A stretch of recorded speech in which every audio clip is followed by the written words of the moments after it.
Hello. Today we are going to talk about Aspos.pdf file compressor.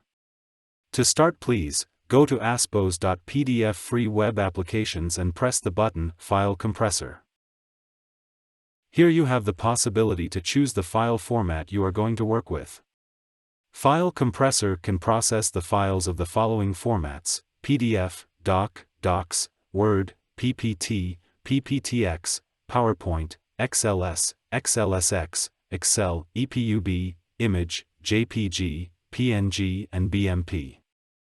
Let's try, for example, PDF. Browse, drag and drop, or just enter the URL of the file you are going to compress.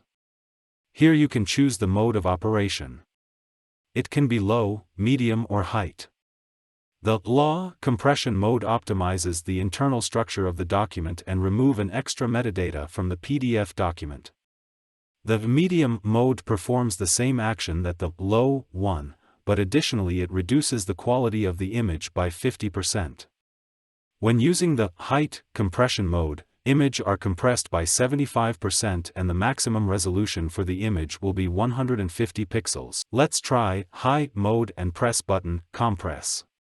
In a while you'll get the link for downloading the processed file. Press the button Download.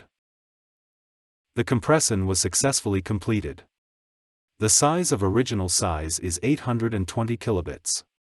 The processed file is of 803 kilobits. This difference is not so high as there were no big photos in this document. To try this application you can't use the link in description below this video.